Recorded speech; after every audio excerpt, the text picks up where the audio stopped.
欢迎来到我们新的影片啊、那这次的影片呢，先暂时没有弄集合的东西。我在 Steam 上面发现一款免费又还不错玩的一款规则解谜类，或者是应该要怎么解释？精神解谜类，因为它并不是单纯的拿锁匙开门东拼西凑，而是一种所谓的条件规则式的，例如之前所介绍的那一款月之石，例如说什么些规则，而它的规则很单纯，就是连线。那因为我已经先破关了，然后为了避免中间过长的时间，那一样这也是一个在游玩过程中不会有任何叙述，不会有任何说明，然后我会用 speed run 的方式把它跑完。那有兴趣的人呢，看一看，把它当破关攻略。那没有兴趣的呢，无所谓，反正我录这影片本来就是为了记录自己玩这些游戏以及对一些想法说明。那一样，这款游戏玩完之后呢，一样也会有我所谓的讲评的部分。那我们开始吧。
Beep.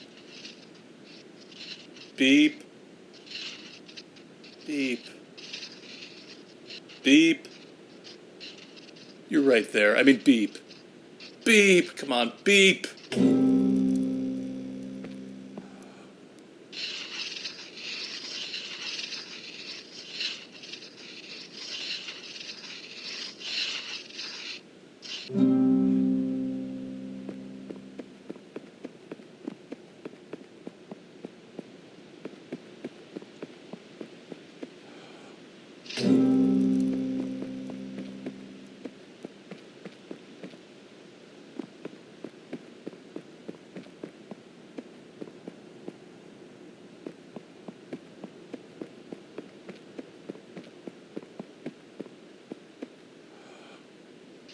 Kubla Khan received an ornate letter signed by Marco Polo.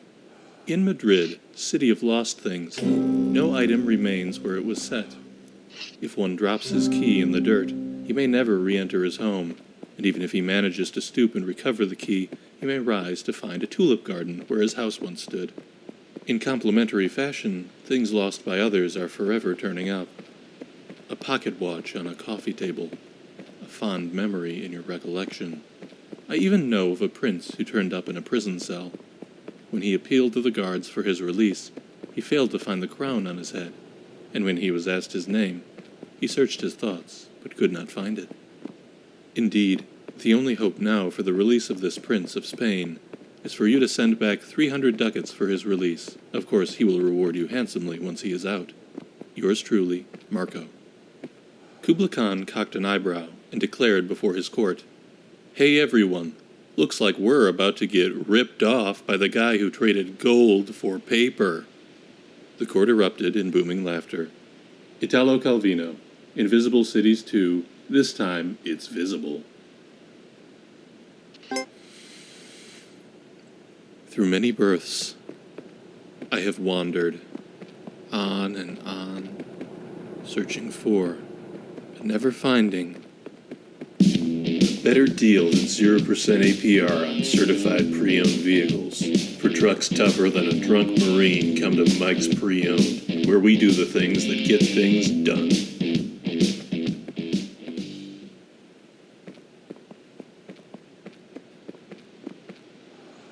You can do it. I believe in you. This is all you. Yeah, keep trying. Yeah, there's a trick to it, but you've got it. Yeah, maybe, you can do it. I believe in you.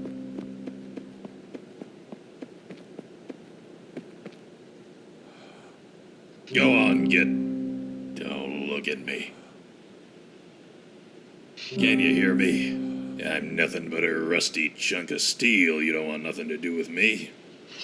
All right. I'll tell you my story.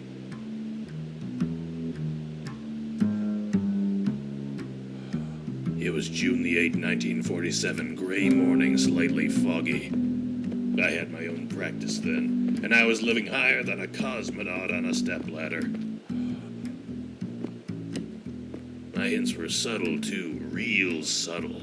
Back then, they said good old hint button. His hints could steal the tail off a weasel. Then they tossed me in the can. Know what, know why, know how. Those were the mean times, when all the common sense in the world wouldn't make a nickel to buy you a black coffee. I used rope to tie my pants, and pants to tie my shoes. I made do the way a man does, till one day, after stealing the socks off a fireplace, I caught my own look in a puddle of bootleg rye and realized I had to do what I'd never done before. I gave myself a hint. So that's me. I was nothing but a downtown crumb who dreamed of being a whole sandwich. Now I'm just another sloppy Joe. Come back when you got something.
That's very original.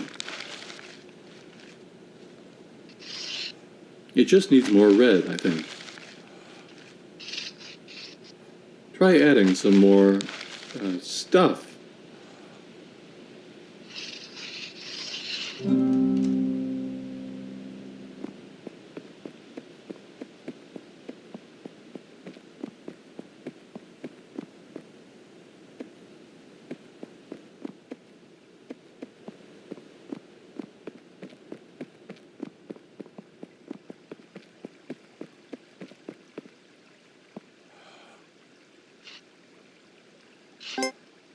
A ship owner was about to send to sea a venerable old ship. He knew that her barnacled hull, however, had often needed repairs, and doubts were suggested to him that possibly she was not seaworthy. The conscientious old captain thought at once to have her thoroughly refitted, even though it should put him at great expense. Before the ship sailed, however, he managed to stifle these bothersome misgivings, and said, "You can only get good at chess if you love the game." Grandmaster Bobby Fischer.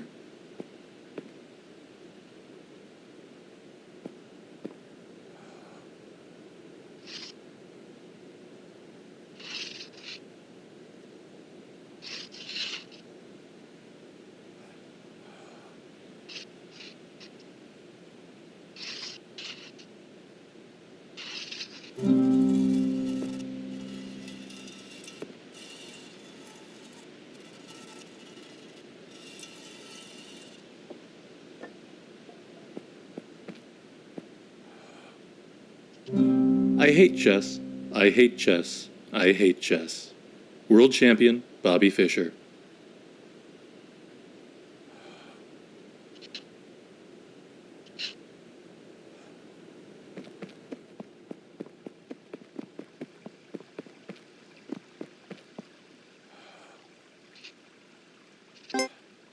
A ship owner was about to send to sea a venerable old ship. He knew that her barnacled hull, however, had often needed repairs, and doubts were suggested to him that possibly she was not seaworthy. The conscientious old captain thought at once to have her thoroughly refitted, even though it should put him at great expense. Before the ship sailed, however, he managed to stifle these bothersome misgivings, and said to himself that she had gone safely through so many voyages that it was idle to suppose that this trip should be any different. He put his trust in Providence, and banished from his mind all ungenerous suspicions about the honesty of the ship's builders, and in such ways he acquired a sincere and comfortable conviction that his vessel was altogether safe and seaworthy. He watched her departure with a light heart, encouraging the crew to dream of the profits that this voyage would return. And he got his insurance money when she went down in mid-ocean and told no tales. What shall we say of him? Surely this, that his belief in the safety of his ship was justified because it was grounded in repeated practical experimentation rather than the hubris of rationalistic a priori belief. It is admitted that he put his confidence in the builders of this vessel, but even this confidence was misplaced, for these were the selfsame charlatans who sought to sell him gratuitous repairs later on, and Big Ship is always trying to get one over on the little guy. Further, we may see that the ship is religion, and the shipwright is Richard Dawkins. The crewmates are empiricism, and the barnacles are Neoplatonism, and the captain of that ship was Albert Einstein. What the hell was I talking about?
Come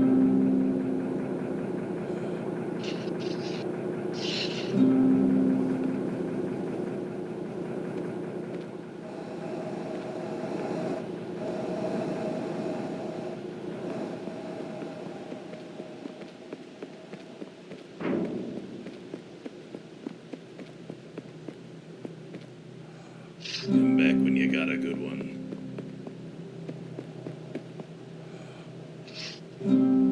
I'll tell you this, when life hauls off and hits me square in the speaker, I don't get mad and I don't give up. Over many nights of thinking hard and drinking hard, up till the morning lighting one cup of joe with the smoldering butt of the last slug of rum, this is what I learned. When you're up against the impossible, and there's no getting through it, you might just have to go around it.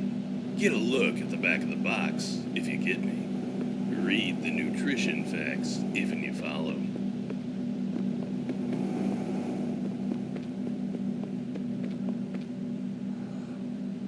This castle's rotten, from start to end.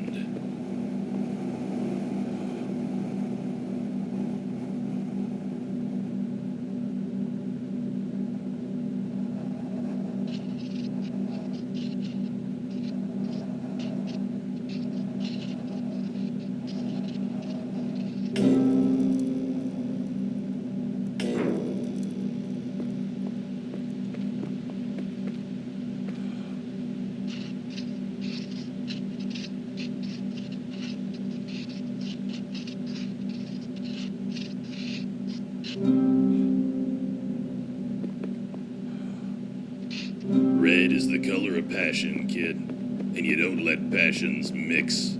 Like the curves on the waist of a first-class dame and the curves on a bathtub of second-class hooch. If you let two of those curves touch, kid, then God's gotta help you, 'cause I'll be counting teeth in the trunk of a Chrysler.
The obelisk of knowledge. The obelisk of knowledge. Elan Wixel light. The stones. What's the stones of reflection? Oh wait, it's a giant cow.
Jeez, dude, I was in a coma the whole time.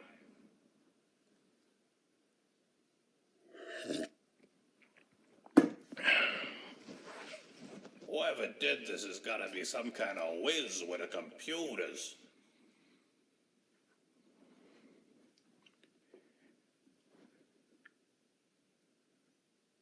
Good stack of pennies. I would never hurt you.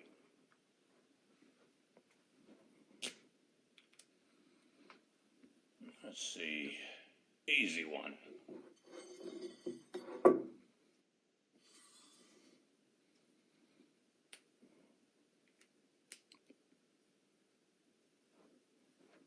How's this? Nerd shit. Nerd shit. Now that's a book.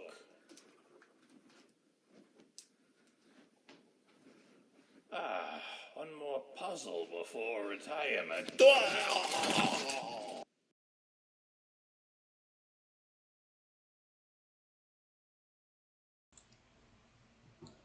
那游戏就到这里戛然而止了哈，而且直接强制关闭了。那也许你现在看我 speed run， 我还是费了这么多时间哦，可能会觉得没什么感觉。可是其实我第一次在玩的时候，觉得说，这些解谜都真有意思。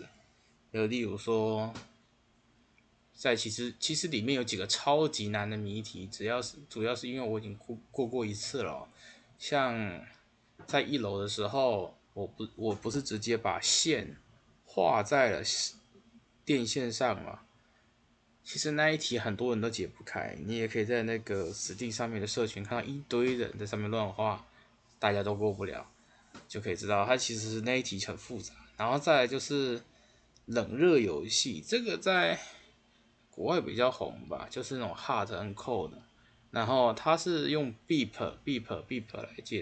来说明，确实是挺有意思。我那时候在玩是画个半天，我就想说这个脑筋急转弯到底要干嘛？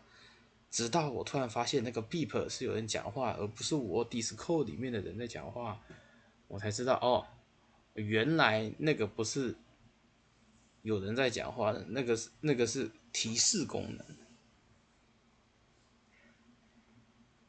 然后还有哪里啊？哪里是比较复杂的谜题？哦，有，就是我跑到花园迷宫里面去画那个谜题的时候，其实我那个时候在画的时候，完全没有想到它跟那个面板那个太阳能面板充电之后的那个面板是有关的哦。是我到后面才想起来说，它好像图形长很像。然后呢，它其实就是让你在整个绘画的过程中排出所谓的顺序啊。所以其实我是有画出它所谓的顺序，我才能拍得出来。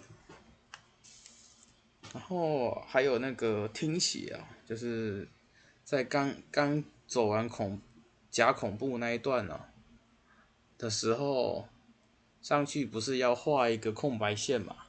他不是会说什么啊？你这样画太普通啊，我需要再多一点红色啊，你这个形状不是我要的啊。